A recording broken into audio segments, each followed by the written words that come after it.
welcome to the channel. My name is Pauline and today I'm going to be talking about UCR registration.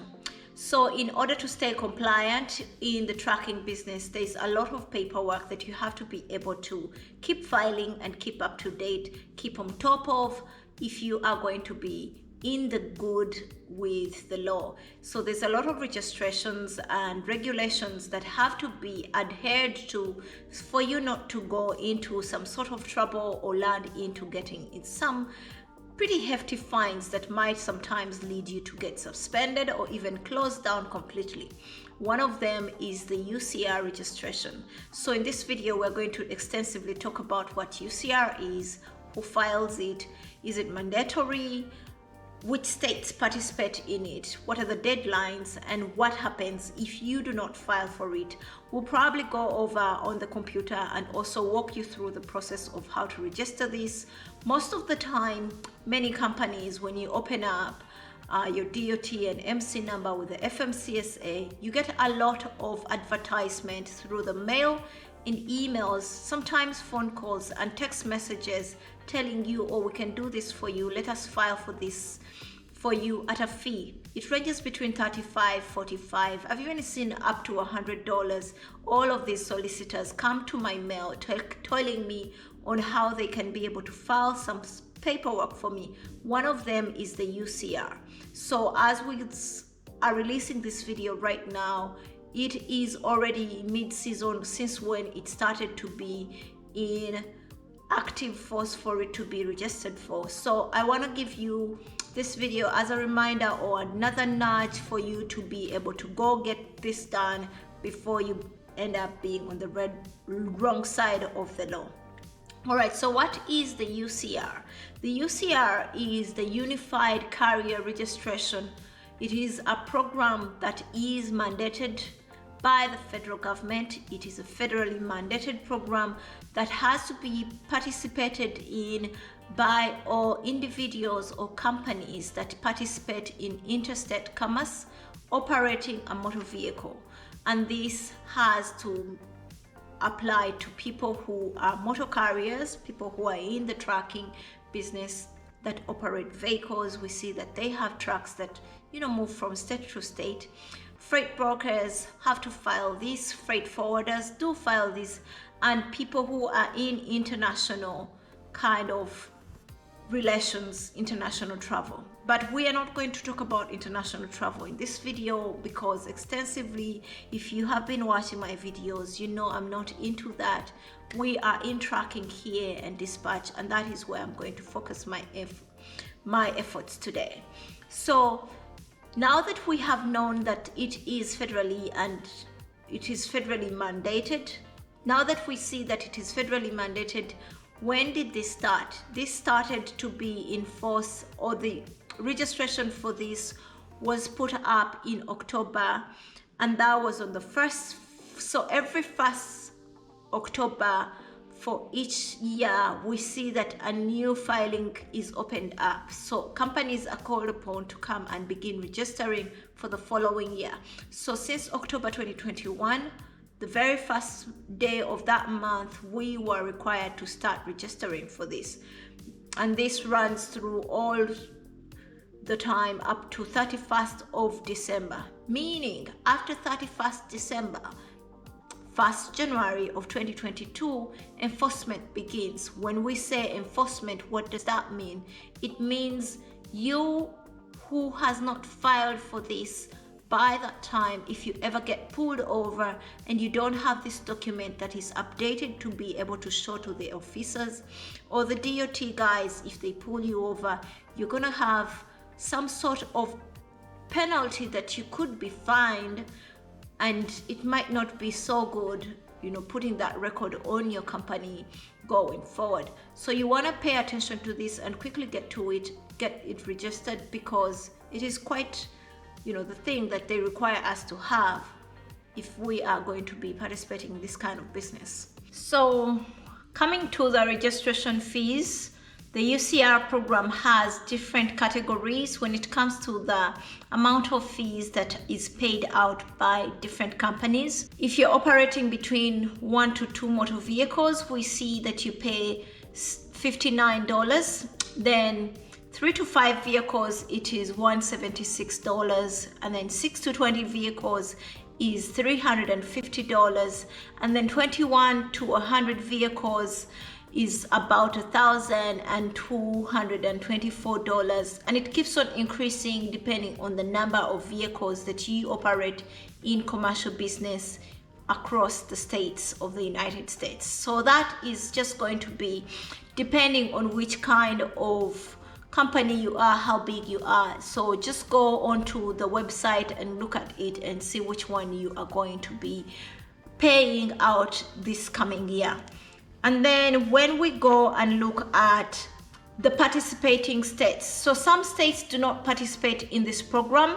However, it does not stop the law from catching you if you are ever outside of the boundaries of your state. So let's talk about the states that do not participate in the UCR program. States like Arizona, Hawaii, Florida, Maryland, Nevada, New Jersey, Oregon, Vermont, Wyoming, Washington, DC, just to mention but a few. All of these are not actively participating as of today in the UCR program. However, motor carriers who come from that state will be facing enforcement or will be required to still have this UCR. However, motor vehicles that operate in interstate commerce and go across their state borders should be able to participate or must participate in the UCR program because it is a requirement, and you do not know when you might be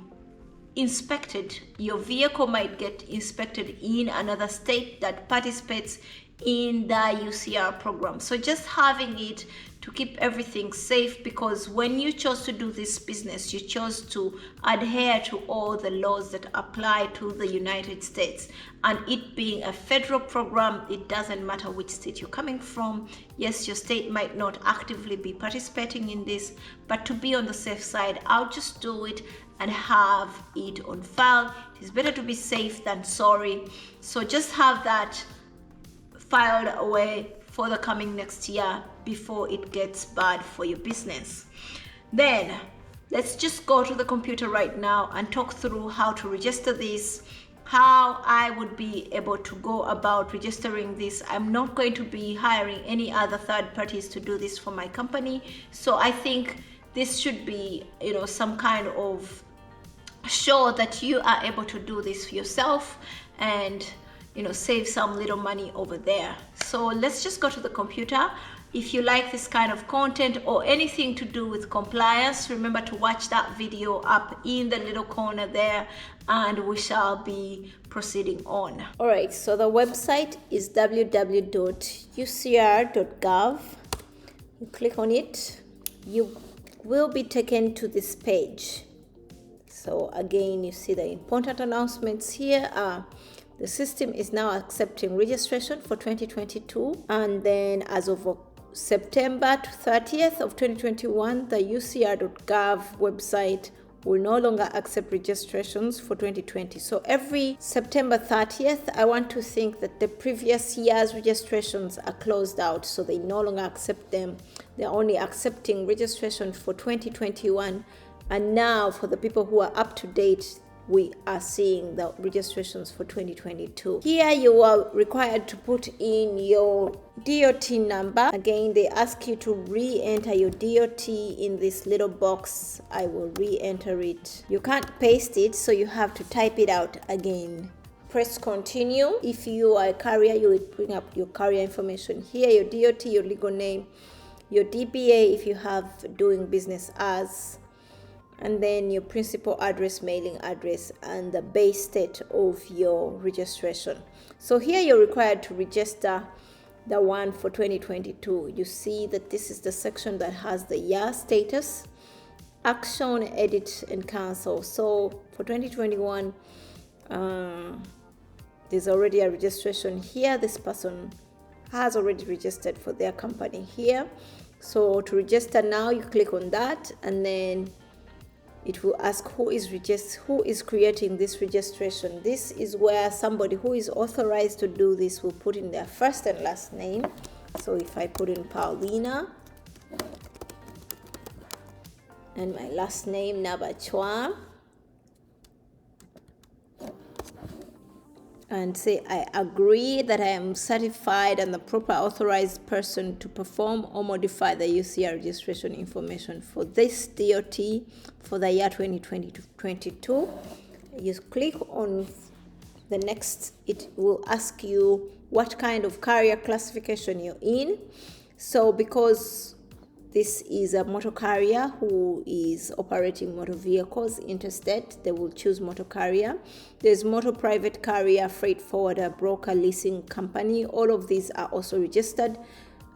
All of these are required to do registration on a yearly basis for the UCR program because they are participating in interstate commerce operating motor vehicles. So after clicking on motor carrier, which is the option that applies to us, you go to continue, and then they'll ask you the number of vehicles. This is the option where they are. Option A, autofills for your last reported MCS 150 form. This is the one which has the number of vehicles that are registered under your company. So here we see that how many straight trucks do you have and tractors.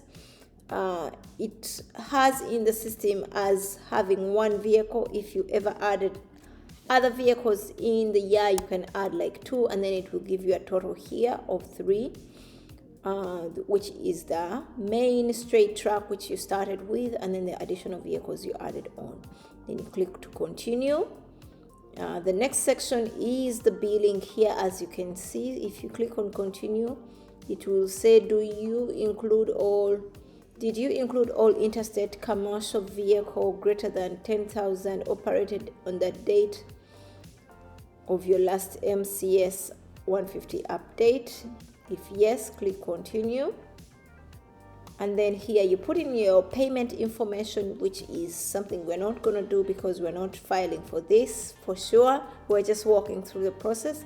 And then after here, you click continue, and it will post in your email the email that is registered under your DOT, which is for the official use. The one you started with when you started to register for these things will be the one to receive the receipt for your UCR registration. This is the receipt that you will put in your file to be in your track and go forward from there.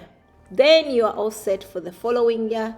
You have filed your UCRs and you're good to go. Remember to put this in your vehicle to update it, because as soon as the year ends and January 1st comes, you're going to be pulled over somehow someday when you're passing through those weigh stations, and you're going to be needed to present this paper for the DOT officers to look at. And if you don't have it, or you say in the system it shows you haven't registered for this, then you're in trouble. You're in trouble for paying, I don't know how much they'll ask you for, but so far it looks like you can go up to 5,000 or more depending on the state you're coming from or how big your fleet is.